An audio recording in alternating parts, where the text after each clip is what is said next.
आप देख रहे हैं न्यूज़ पीआर। देखिए राजीव रंजन जी है, आज प्रेस कॉन्फ्रेंस रखी गई है जदयू कार्यालय में, हमारी मौजूदगी है, हम सीधे बातचीत करेंगे। सर, आज प्रेस कॉन्फ्रेंस रखी गई, क्या संदेश, क्या आप लोग कहना चाहते हैं? देखिए, आज के प्रेस कॉन्फ्रेंस का उद्देश्य था सीएसडीएस के डायरेक्टर जी संजय कुमार ने झूठे डेटा के तथ्य को स्वीकारा और उन्होंने अपने ट्वीट को डिलीट कर दिया। उन्होंने देश से माफ़ी मांगी। अब महाराष्ट्र पुलिस ने उनके खिलाफ एफआईआर भी किया है। तो जिनके आंकड़ों के आधार पर ये वोट अधिकार यात्रा निकाल रहे हैं, वो आंकड़े ही अब डिलीट हो गए हैं। तो हमारी मांग है कि अब आप देश से माफ़ी मांगिए, राहुल जी, तेजस्वी जी, और निसंदेह जो आपने आरोप लगाया उन्हें वापस लीजिए। लेकिन लगातार एसआईआर को लेकर सवाल जवाब खड़े हो रहे हैं। राहुल गांधी कह रहे हैं कि ये लोग जिंदा लोगों को मृत घोषित कर रहे हैं। मैंने कहा कि अगर ऐसा है तो दोनों बातें तो नहीं चलेंगी, फिर एसआईआर के खिलाफ क्यों है? देश में एसआईआर अब तो दूसरा चरण है।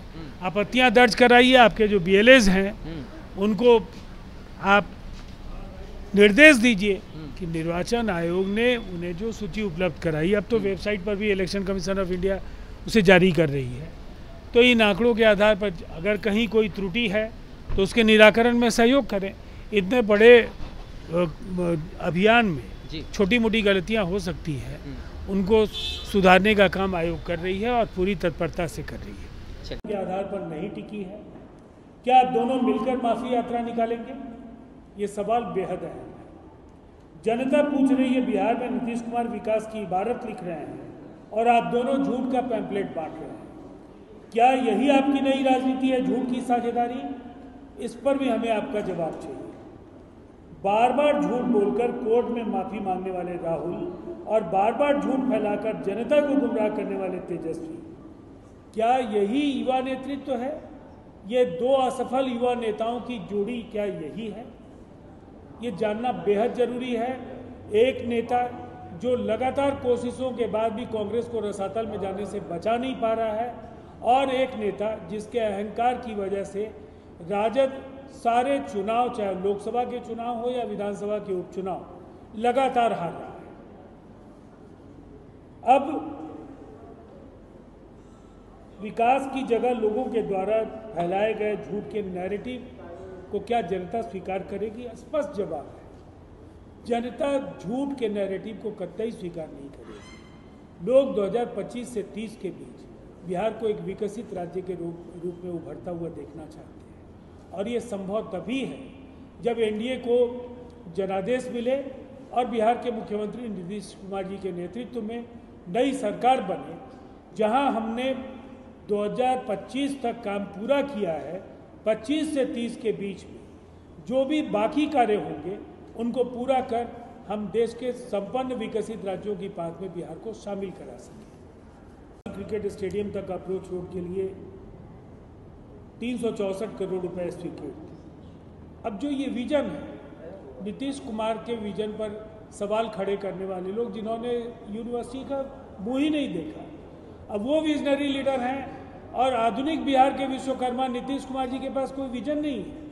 ऐसे आरोप लगाने वाले लोगों को जनता सबक सिखाती है, और 2005 से आज तक जनता ने हर बार ये बताया है कि उनकी पसंद नीतीश कुमार जी क्यों है। अब ये देखना है कि विकास, शिक्षा, रोजगार, ये है नीतीश कुमार जी का जो विजन है। बिहार अब बीमारू नहीं बल्कि सबसे तेजी से बढ़ता हुआ राज्य है। युवाओं, शिक्षा, पर्यटन और उद्योग के क्षेत्र में ठोस पहल की जा रही है। यह सब मुख्यमंत्री नीतीश कुमार जी की दूरदर्शिता और अथक प्रयास का परिणाम है। अब इससे जिस निष्कर्ष पर आप पहुंचते हैं वो क्या है कि विपक्ष झूठ के सहारे राजनीति कर रहा है।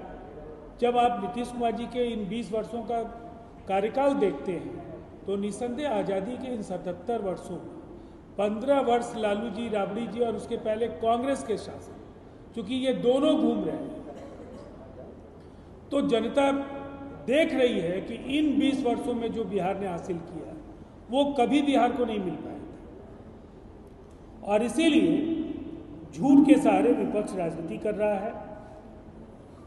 राहुल गांधी को जनता और चुनाव आयोग से माफी मांगनी चाहिए। बिहार में जनता जेडीयू के नेतृत्व में विकास की राह पर आगे बढ़ रही है। यह चुनाव झूठ बनाम विकास का है। झूठ विकास को लेकर लगातार बिहार में जो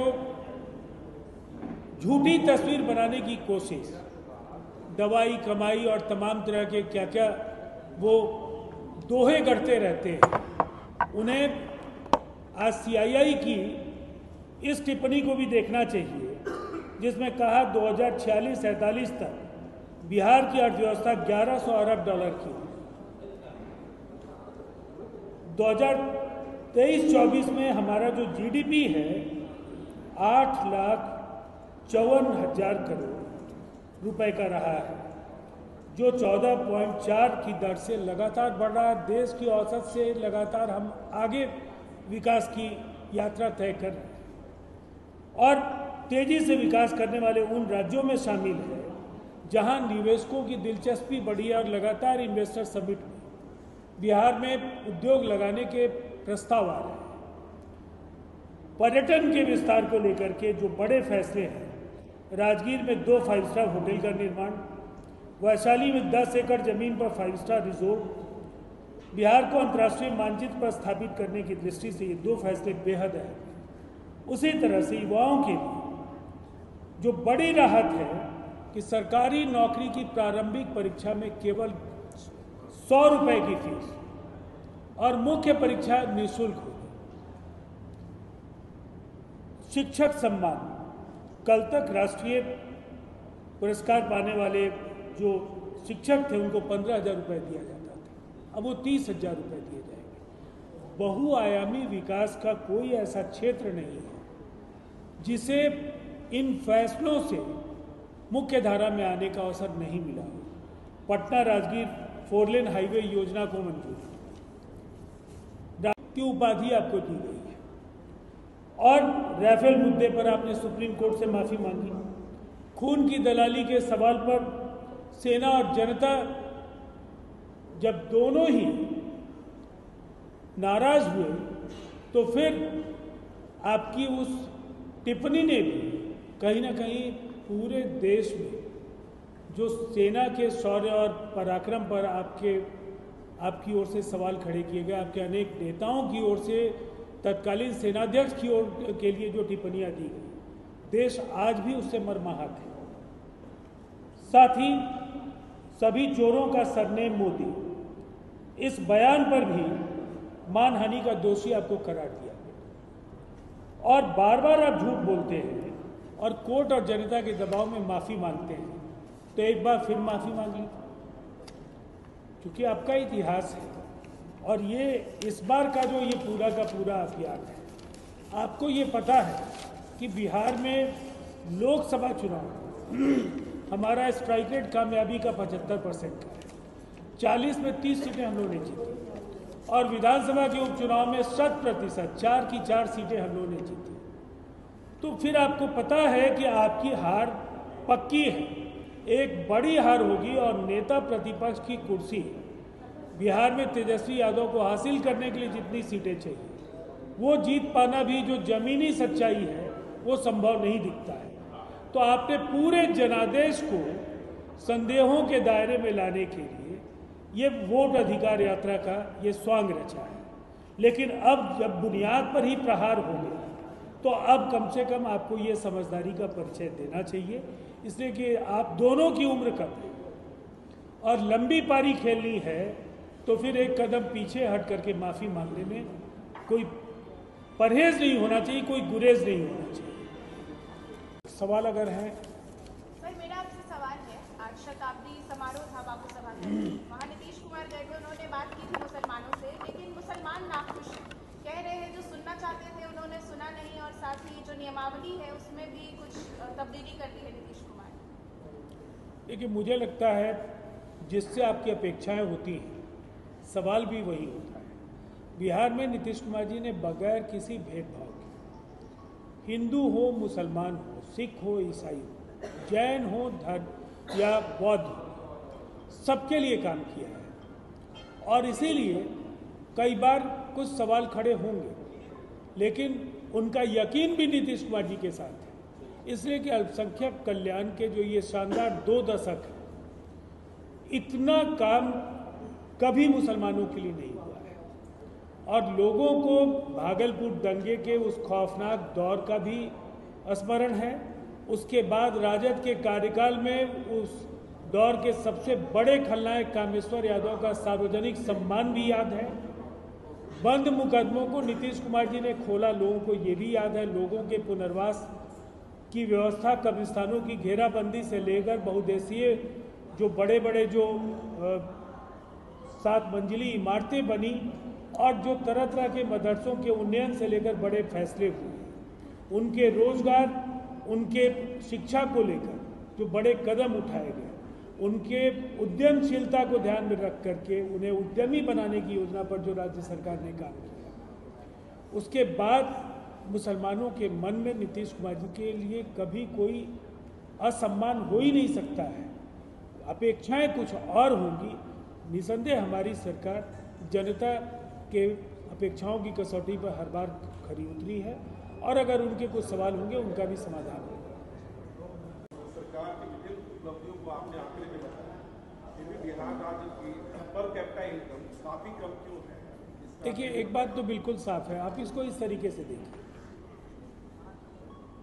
भारत दुनिया के तेजी से उभर रहे आर्थिक शक्तियों में से उभार का राष्ट्र बना। पर कैपिटा इनकम एक सवाल भारत के लिए राष्ट्रीय आंकड़ों में, आज अंतर्राष्ट्रीय जो तालिका है उसमें वो आंकड़े आज भी कुछ सवाल है। बिहार लगातार 14.4 के वृद्धि दर के साथ देश में सबसे तेज रफ्तार से आगे बढ़ने वाली इकॉनमी है।